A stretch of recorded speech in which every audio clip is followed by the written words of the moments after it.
for the gifts that we have to give, and for this community which truly seeks to live out its covenant, that love is the spirit of this church and service is its law. May we be grateful. So today, as we said, is Memorial Day weekend, marking the official beginning of summer, commemorated here in Indy since 1911 by the running of the Indy 500, and honored even more locally by my neighbor, who throws a giant outdoor party every Saturday this time of year, which runs into the wee hours of the morning and is very, very loud. So this sermon was written to a thumping techno beat and sporadic cries of woo coming in through the window. Memorial Day has its origins in the aftermath of the Civil War. It grew out of many local observances of what was then called Decoration Day, which were local festivals where people would come lay wreaths at soldiers' grave sites, and they would give speeches honoring the soldiers, and they would witness to their bravery and sacrifice.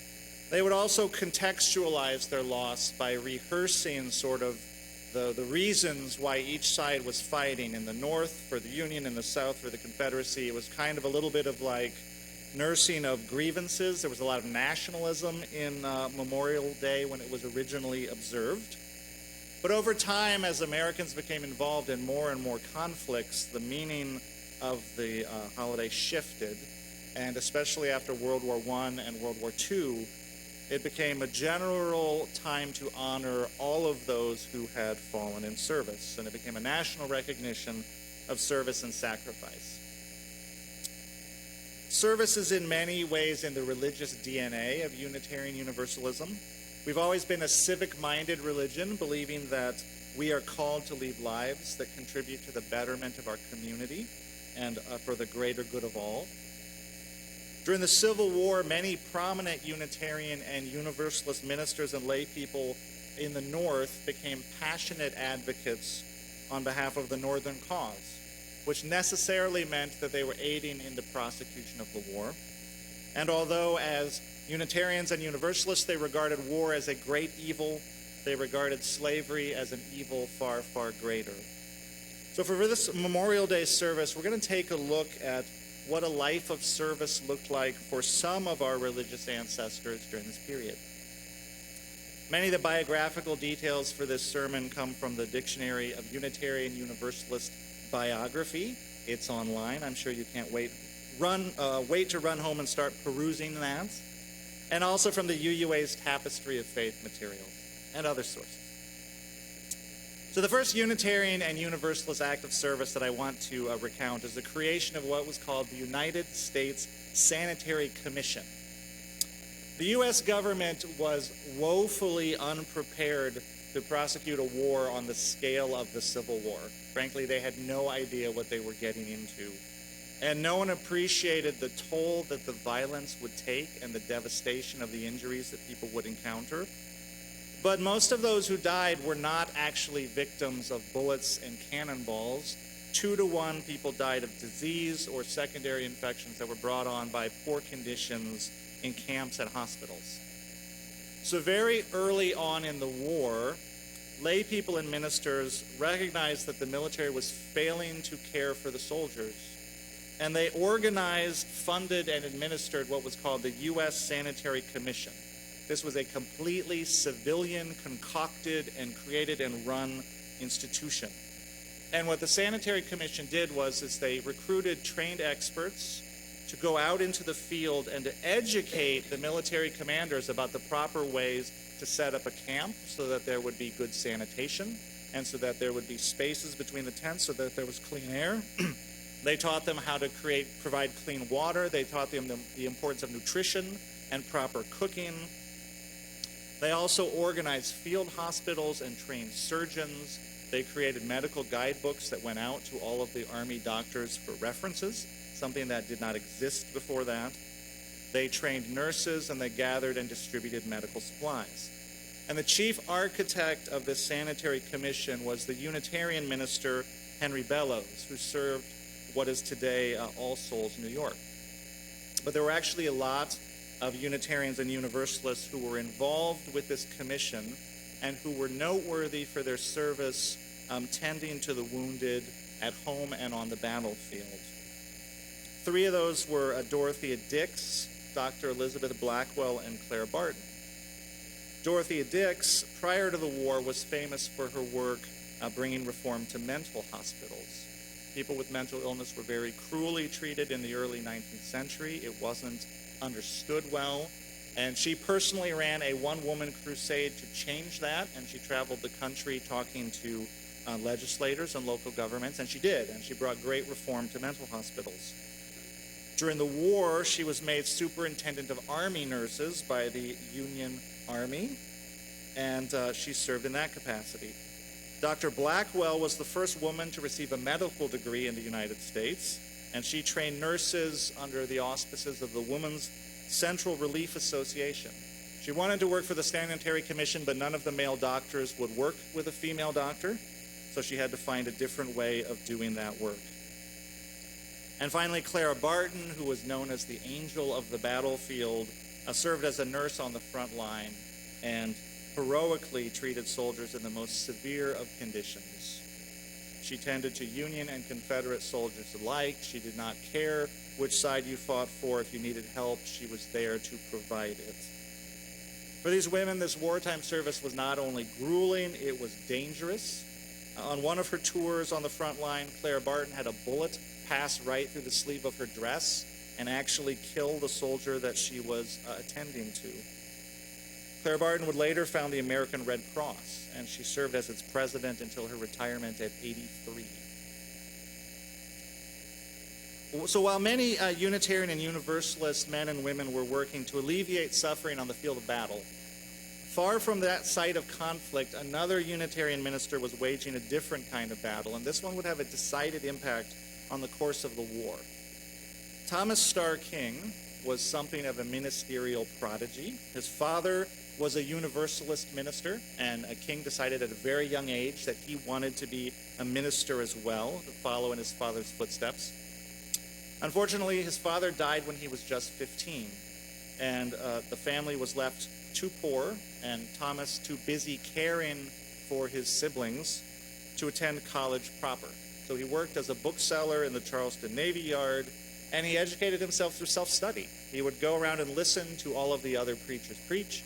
He would read what he could read, and he would attend Harvard classes here and there whenever he could.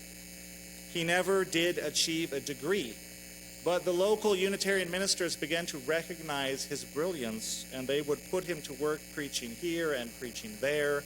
They mentored him. People like Theodore Parker and Henry Bellows, who created the Sanitary Commission, nurtured his ministry. And eventually he was settled at a small Universalist church. It happened to be the church where his father preached. That did not go well, as you can imagine. He said it was very hard for them to respect me when they saw me growing up in the pews as a toddler.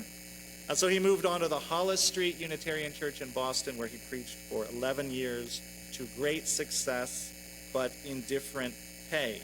Theodore Parker called him the best preacher in Boston.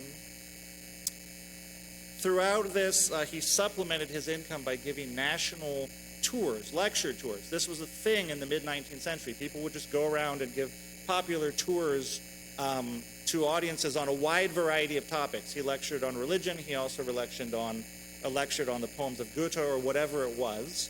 And these were extremely popular, so it was another way for him to earn a living. It was very grueling, but through this process, Thomas Starr King became a master at communicating complicated ideas in a way that everyone could understand. And though he was very small and frail in appearance, standing about 5 foot high, he was a powerful orator. I may be 120 pounds, he would say, but I weigh a ton when I am angry. And these gifts would serve him in great stead at a critical moment in our nation's history. Because after so many years at the lecture circuit, he was getting worn out with this. He wanted a position that paid better. He wanted to go to somewhere where he felt he was needed more. So he accepted the call to California, to the Unitarian Church in San Francisco. This was right after the gold rush. This was 1860, so California was exploding. People were flocking from all over the country, and some of them were Unitarians. And so Thomas Starr King thought, I could do more good in California, where there are hardly any Unitarian ministers, than in Boston, when you can't swing a stick without hitting a Unitarian minister. And so he served the Unitarian Church in San Francisco, but also other Unitarian communities, people in mining camps, wherever he could reach people. He preached a tolerant, liberal Unitarian Christianity.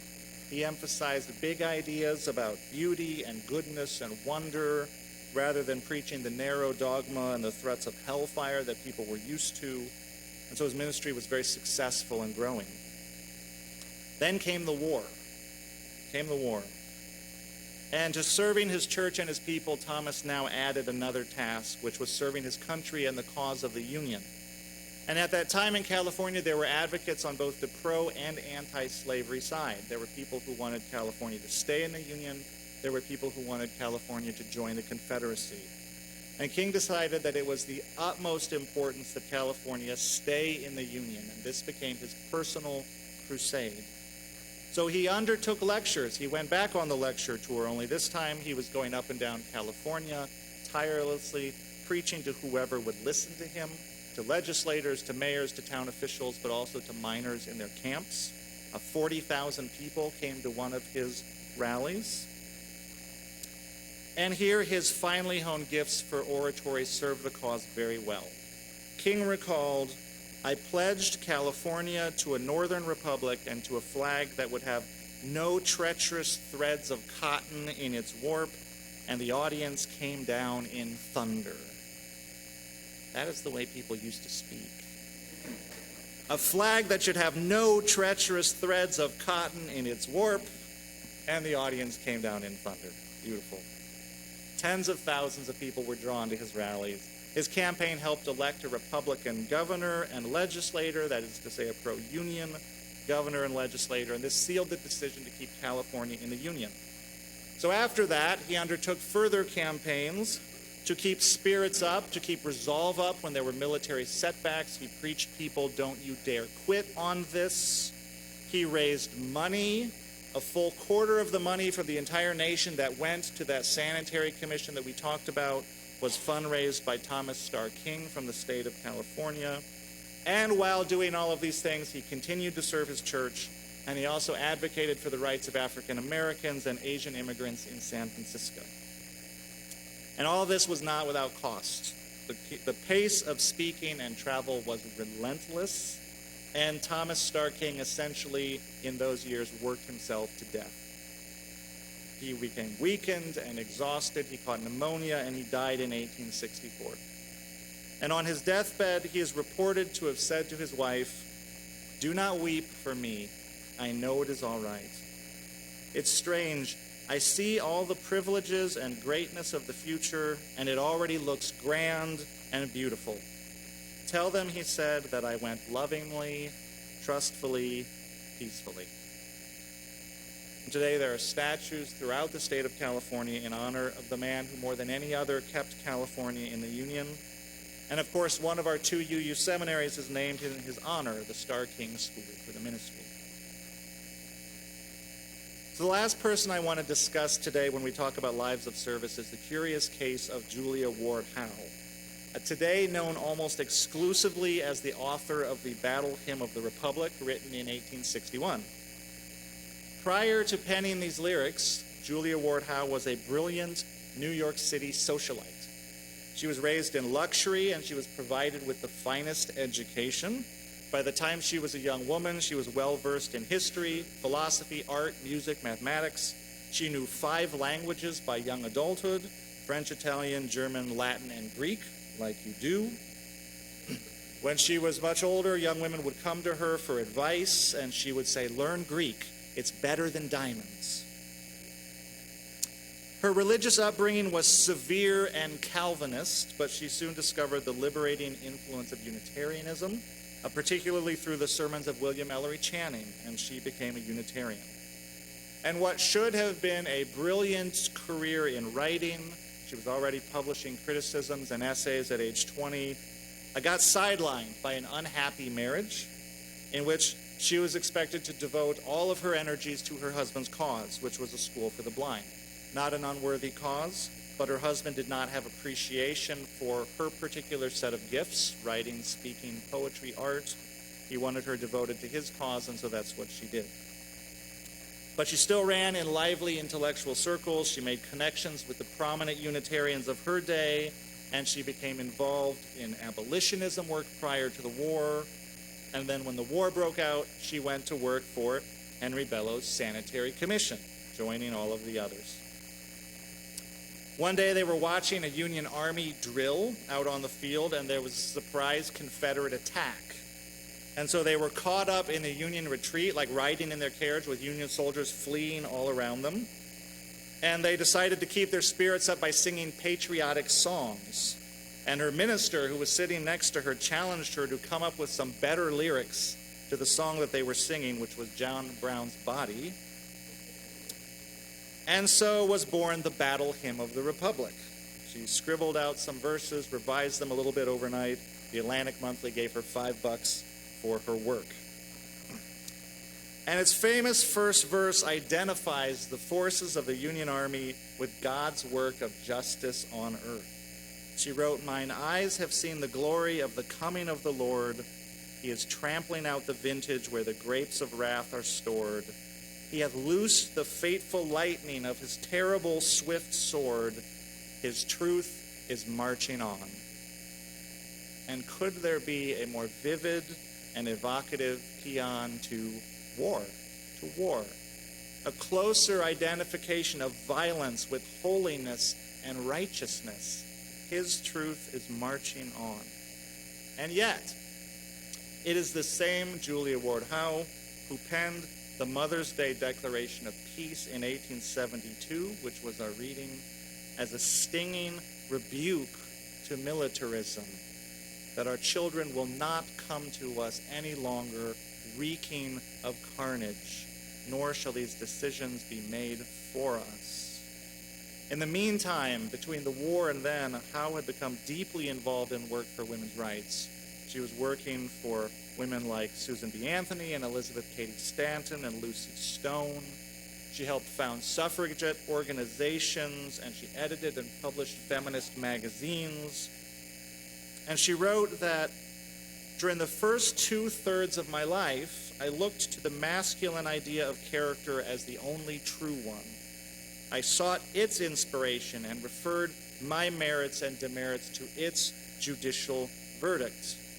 But now she had come into her own voice, and she was listening to her own inspiration. And disgusted by the pointless bloodshed and aggression of the Franco-Prussian War in 1870, she'd found a different voice and a different vision. And this became the Mother's Day Proclamation of Peace. From the bosom of the devastated earth, she wrote, a voice goes up with our own. It says, disarm, disarm. The sword is not the balance of justice. Now, Unitarian Universalism is not an explicitly pacifist religion. It recognizes the right of people to self-defense. It recognizes the right of nations to self-defense. Regarding military service, Unitarian Universalism leaves that to the right of individual conscience.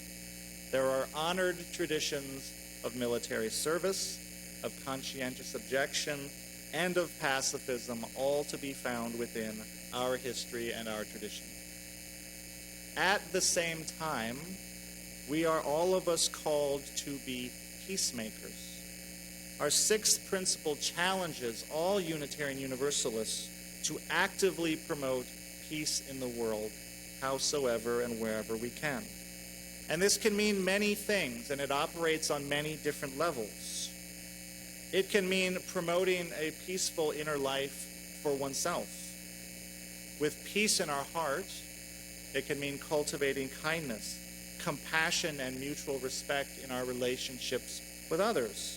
As with the story of the monks and the rabbi's gift, we can become a force of peace spreading out in the world. We can promote and support peaceful practices and healthy lives for others, as with arts and education and healthcare.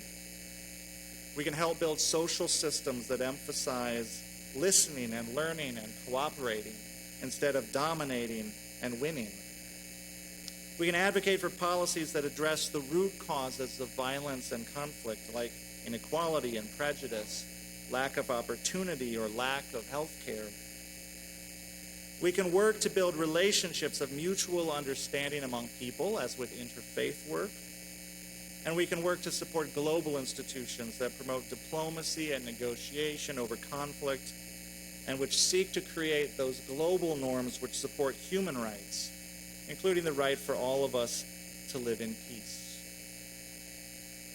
On this Memorial Day, as we honor the lives of those who have made the ultimate sacrifice in service to our country, let us remember that we are all called to be peacemakers, that there are many ways, large and small, distant and near, that we can work for peace, that the terrible swift sword can become the call to disarm, the call for all to live in peace. When we do this work, we honor the sacrifices of those soldiers evermore. The young dead soldiers say, whether our lives and our deaths were for peace and a new hope or for nothing, we cannot say. It is you who must say this. They say, we leave you our deaths, give them their meaning, give them an end to war and a true peace. May it be so.